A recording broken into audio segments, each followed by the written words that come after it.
Hello students, better let us come to the next topic of chapter D and F block elements. तो next हमारा topic आता है actinoids. Actinoids अभी पहले हमने स्टडी किया लेंथिनॉइड्स, अब हम स्टडी करेंगे एक्टिनॉइड्स। तो बेटा जैसे पहले अभी मैंने बताया कि पीरियोडिक टेबल में एक्टिनॉइड्स कहाँ होते हैं, जैसे ये ब्लू पोर्शन, ये this is actinoids. Periodic table में ये जो कॉलम होता है, इसको अगर हम एक्सटेंडेड पार्ट में कहते हैं तो ये बनाया जाता है। वही कि less number of elements more number of elements they are not included in this block ना, तो इसी का एक्सटेंशन होता है एक्टिनॉइड्स। ठीक है, तो एक्टिनॉइड्स क्या होते हैं अब इसके बारे में हम स्टडी करेंगे। सबसे पहले एक्टिनॉइड्स में 14 एलिमेंट्स होते हैं। कौन कौन से? Actinium, thorium, protactinium, uranium, neptunium, plutonium, americium, curium, berkelium, californium, einsteinium, fermium, mendelevium, nobelium and lawrencium. इसको वही है, अब लर्न करना बहुत मुश्किल है भाई, इतने बड़े बड़े नाम। तो फिर उसके बाद इनकी सीरीज़, क्योंकि एक के बाद एक का पता होना चाहिए, ये एक सीरीज़ में है सारे, तो कैसे लर्न करेंगे इसके लिए क्या बनता है? एक मेमोरी टिप। ठीक है, तो मैं आपको एक मेमोरी टिप दे रही हूँ जिससे आपको ये सारे एक ही लाइन में सब लर्न हो जाएंगे। थोड़े planet, thorium, planet PA, right, uranium UR, Uranus Neptune NP, Pluto PU, American AM, थोड़े प्लैनेट यूरेनस नेपच्यून प्लूटो। ठीक है, उसके बाद अमेरिकन क्यूरी CM, क्यूरी से बना। Then Berkeley California, Einstein, Fermi, Mendel, जैसे नोबल लॉरेंस से मिलने के। तो इसमें यही है कि थोड़े प्लैनेट, इसको लर्न करने के लिए थोड़े प्लैनेट्स, पहले नाम आपको याद होने चाहिए। थोड़े प्लैनेट में क्या आता है? थोड़े means thorium, planets mean protactinium, then Uranus, Neptune, Pluto. ठीक है, पहले तो इतना आ गया। उसके बाद American Curie, Berkeley California, Einstein, Fermi, Mendel, ये सारे साइंटिस्ट के नाम आ गए ना। Berkeley California, Einstein, Fermi, Mendel जैसे नोबल लॉरेंस से मिलने गई। चलो ठीक है, लॉरेंसियम से लॉरेंस से तक ये सरस ख़त्म होती है। ठीक है, थोड़े planet Uranus, Neptune, Pluto, then American Curie, Berkeley California, Einstein, Fermi, Mendel. ये सारे ना एक्चुअली नाम ही ये साइंटिस्ट के नेम के ऊपर हैं। जैसे नोबल, नोबल मीन्स नोबिलियम, मतलब ये लाइन है जस्ट लर्न करने के लिए, आप कुछ और भी बना सकती हैं। जैसे लॉरेट से मिलने गई। ठीक है, कुछ भी आप इस तरह से बना लो ताकि आपको ये जो नेम्स ऑफ एलिमेंट्स जो हैं लर्न हो जाएं। अब इसमें क्या है? इसमें 14 एलिमेंट्स हैं, थोरियम से लॉरेंसियम सब। रेडियो एक्टिव, ये सारे रेडियो एक्टिव एलिमेंट्स हैं। जो अर्लियर मेंबर्स हैं इनका लॉन्ग हाफ लाइफ पीरियड होता है, और जो लेटर वाले हैं इनका हाफ लाइफ वैल्यूज़ ये 1 दिन से 3 मिनट वाली होती हैं। हाफ लाइफ का मतलब समझते हो? हाफ लाइफ का मतलब कि वो मैटर डिसइंटीग्रेट हो जाता है, हाफ ऑफ इट, अपने से आधा रह जाता है। हम इसलिए क्योंकि ये अब जो इसमें ऐसे एलिमेंट्स हैं जो जिसकी लाइफ ही 3 मिनट की हो, तो उसको हम क्या स्टडी करेंगे? ये तो एक्टिनाइड्स का तो ये बड़ा फ़ायदा भी इसमें स्टडी के लिए बहुत ज़्यादा कुछ है ही नहीं है, क्योंकि इनका हाफ लाइफ पीरियड भी होता है, और हाफ लाइफ का मतलब they get degenerated to half. ठीक है, आधे रह जाते हैं। ठीक है, तो ज़्यादा स्टडी भी नहीं हो कर पाएंगे इसमें, है ही नहीं है इसके बारे में, क्योंकि स्टडी के लिए भी टाइम नहीं है। इनकी लाइफ ही जब 3 मिनट की लाइफ होगी तो क्या उसको हम ज़्यादा स्टडी कर पाएंगे? तो खुशखबरी इसमें यह है कि इसके बारे में ज़्यादा पढ़ना नहीं पड़ेगा। और अब इसकी इलेक्ट्रॉनिक कॉन्फ़िगरेशन के बारे में स्टडी करते हैं।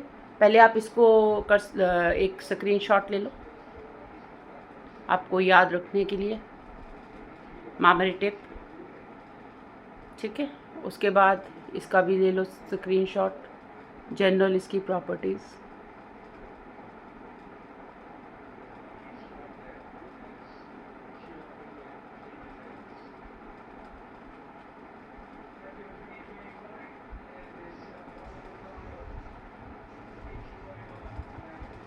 इसका स्क्रीनशॉट ले लीजिए। Okay, done. Let us come to the electronic configuration. ये देखो बेटा, इसमें इलेक्ट्रॉनिक कॉन्फ़िगरेशन में क्या है, इसमें कॉमन क्या है, 7s2। 7s2 कॉमन है, ठीक है। इन ऑल द एक्टिनाइड्स, सारे एक्टिनाइड्स में 7s2 कॉमन है, ठीक है। और variable occupancy of 5f and CD सब शेल्स है, 5f और CD 6D, 5f और 6D की वेरिएबल ऑक्यूपेंसी है, कहीं 1 2 3 मतलब अलग अलग ऑक्यूपेंसी में है, ठीक है। और इसमें 5f जो है ये 2 से 14 तक है वेरिएबल, 5f 2 से 14 तक इसकी वेरिएबिलिटी है, यू कैन सी, ठीक है। और 6D ऑक्यूपेंसी ये भी वेरिएबल है, 6D की ऑक्यूपेंसी भी वेरिएबल है, इसमें अलग अलग है। रीज़न क्या है, स्टेबिलिटी। हाफ फिल्ड और फुली फिल्ड ऑर्बिटल्स हैं, they are very stable to get the stability. इसका रीज़न है कि हाफ फिल्ड और फुली फिल्ड जब ये हो जाते हैं, they become more stable. Atomic size की बात करें तो एटॉमिक साइज रेडियाई लिखा है ना, thorium to lawrencium atomic radii decrease करता है। तो इसमें इसको आप पहले स्क्रीनशॉट कर लीजिए।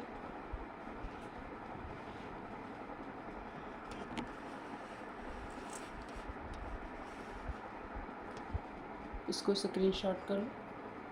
तो एटॉमिक साइज की बात करें, thorium to lawrencium atomic radii decrease करता है। क्यों डिक्रीज करता है, एक्टिनॉइड कंट्रैक्शन।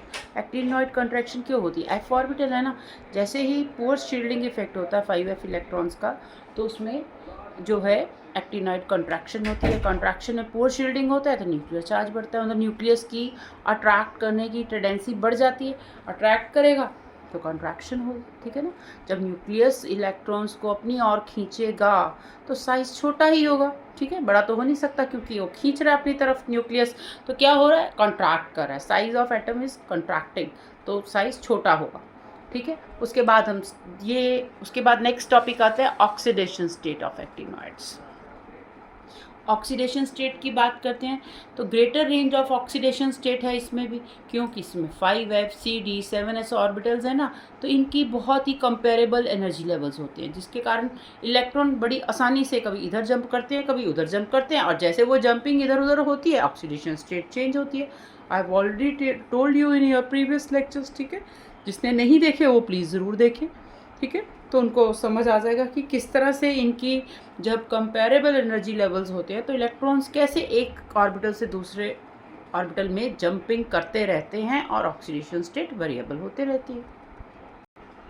तो मोस्ट कॉमन एनर्जी स्टेट क्या है, वो है +3। जैसे +3 लैंथेनाइड्स में भी थी, वो इसमें भी +3 ऑक्सीडेशन स्टेट जो है वो मोस्ट कॉमन है।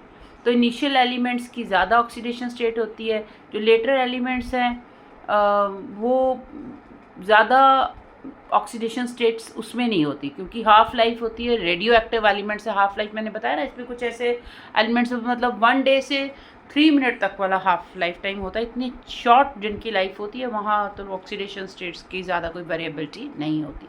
उसके बाद इसके ज़्यादा कुछ नहीं है एक्टिनॉइड्स में। जनरल कैरेक्टरिस्टिक्स ऑफ एक्टिनॉइड्स हैं, इसका बेटा पहले स्क्रीनशॉट ले लो, स्क्रीनशॉट ले लीजिए। ये आपका टेबल है जो आप देख सकते हो 31 पे NCERT का, I have shown just now. तो उसके बाद आता है general characteristics. General characteristics of actinoids क्या है, silvery appearance, variety of structures, display variety of structures, highly radioactive metals especially when finely divided. तो on reaction with boiling water it form mixture of hydrides and oxide. जब boiling water के साथ react करते हैं hydrides और oxides बनाते हैं। इसका भी स्क्रीनशॉट कर लो बेटा। कर लिया? आगे कर रही हूँ मैं। Yes. Then reaction with non metals even at moderate temperature, HCl attacks all the actinoids but HNO3 can slightly attack। HCl तो सब सारे एक्टिनॉइड्स पे अटैक कर लेती है लेकिन HNO3 स्लाइटली अटैक करती है। क्यों? क्योंकि जब ये HNO3 के साथ रिएक्ट करती है तो एक थिन लेयर ऑफ ऑक्साइड बनती है जो कि एक प्रोटेक्टिव लेयर की तरह वर्क करती है। इसको आप नोट डाउन कर लीजिए, बहुत सिंपल है ये, राइट। उसके बाद आता है some applications of D&F block elements. ये आपका टॉपिक, इसमें कुछ एप्लीकेशंस हैं D&F ब्लॉक। पहली बात तो यही कि आयरन और स्टील जो होते हैं ये बहुत इंपॉर्टेंट है एज ए कंस्ट्रक्शन मटेरियल। ये D&F ब्लॉक एलिमेंट्स में पढ़ते हैं। मैंने बताया था कि D&F को हम क्यों पढ़ते हैं, इतने इंपॉर्टेंट मेटल्स इसमें हैं, बिना पढ़े कैसे चलेगा भाई, इनको पढ़ना ज़रूरी है। देन